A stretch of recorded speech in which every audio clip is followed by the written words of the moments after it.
आपण ढोकळा करणार आहोत। ढोकळा आपण सकाळच्या नाश्त्यासाठी, कोणाचा वाढदिवस असेल तेव्हा किंवा घरी कोणी पाहुणे येणार असतील तरी करू शकतो। चला तर मग आपण आता ढोकळा कसा करायचा ते बघू। ढोकळ्यासाठी 1 कप बेसन घेतलेला आहे। हे सगळ्यात आधी आपण बेसन चाळून घेऊ।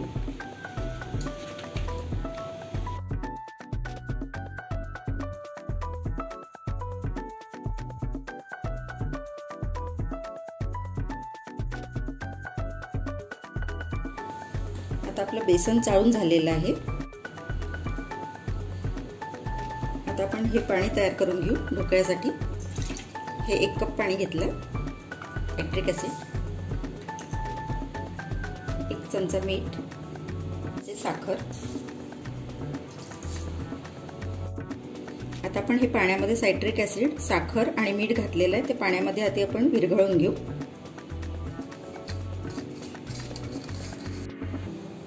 आता हे आपलं पाणी विरघळून झालेलं आहे, याच्यामध्ये साखर, मीठ आणि सायट्रिक ॲसिड। आता आपण हे बेसन या पाण्यामध्ये घालू।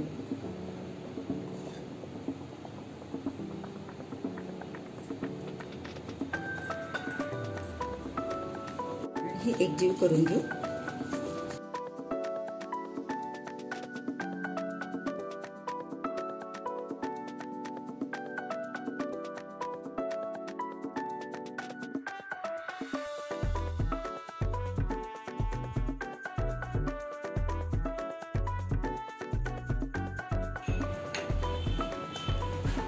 आता आपण याच्यात चिमूटभर हळद घालू, 3 चमचे छोटे तेल घालू। पुन्हा एकदा याला फेटून घेऊ।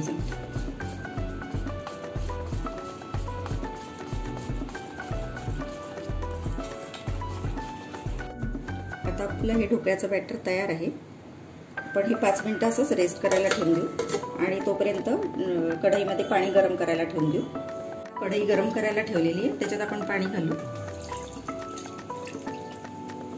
पॅन ठेवू आणि झाकण ठेवून पाण्याला उकळी येईपर्यंत आपण या कढईमध्ये 1.5 ग्लास पाणी उकळायला ठेवलेलं आहे। हे बॅटर थोडंसं घट्ट वाटतंय, तर याच्यात मी अजून 1/4 कप पाणी घालते।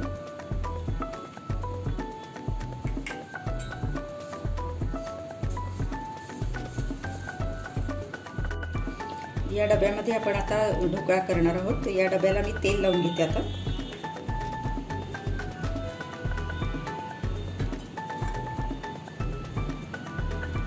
आता आपलं हे मिश्रण तयार झालेलं आहे। आता आपण याच्यात 1 चमचा सोडा घालू, खाण्याचा सोडा।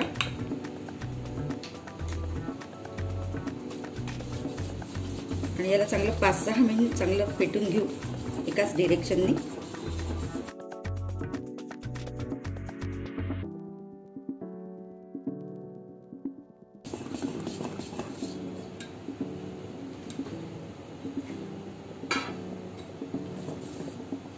आता या डब्यामध्ये हे मिश्रण ओतून घेऊ।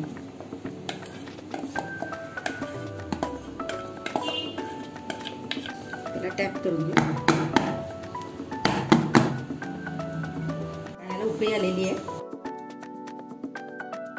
हा डबा या कढईमध्ये ठेवून देऊ आणि झाकण लावून याला 15 ते 20 मिनिटं वाफवून घेऊ। 15 मिनिटं झालेले आहेत। आपला ढोकळा झालाय की नाही आपण बघू। झालेला आहे, आपण ह्याला खाली काढून ठेवलेला आहे। हा आता आपण अर्धा तास याला थंड करू, अर्धा तास याला असंच राहू देऊ। थंड झाल्यावर मग आपण याच्यावर फोडणी घालू। आता कढईत आपण तेल तापायला ठेवलेलं आहे, आपण फोडणी करतो आहोत। त्याच्यासाठी मोहरी घालू, तेल तापलेलं आहे। 2 चमचे मोहरी, 1 चमचा हिंग, मिरच्या बारीक चिरलेल्या 4-5,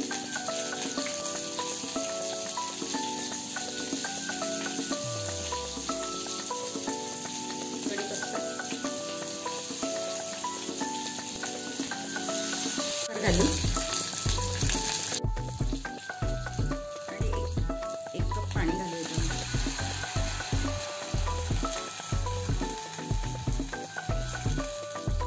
आपली फोडणी आता तयार आहे। आपला ढोकळा आता थंड झालाय। आता आपण याला प्लेटमध्ये काढून घेऊ।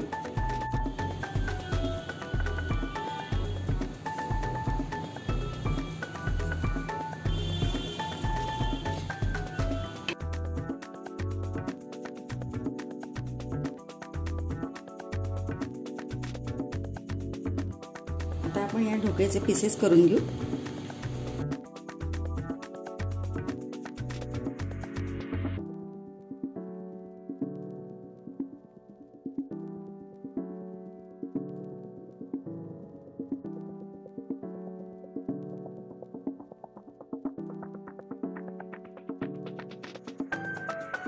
आता आपण या ढोकळ्यावर फोडणी ओतून घेऊ.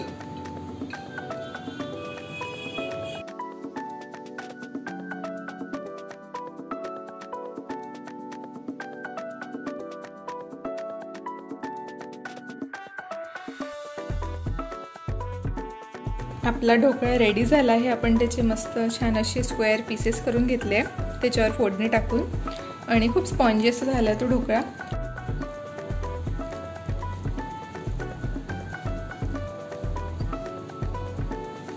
आपण हा ढोकळा खाऊ शकतो पुदिन्याची चटणी सोबत किंवा सॉस सोबत, तुमच्या टेस्ट प्रमाणे. सो हा ढोकळा नक्की ट्राय करा आणि तुम्हाला रेसिपी कशी वाटली नक्की सांगा कमेंट सेक्शनमध्ये. See you in the next vlog. Bye.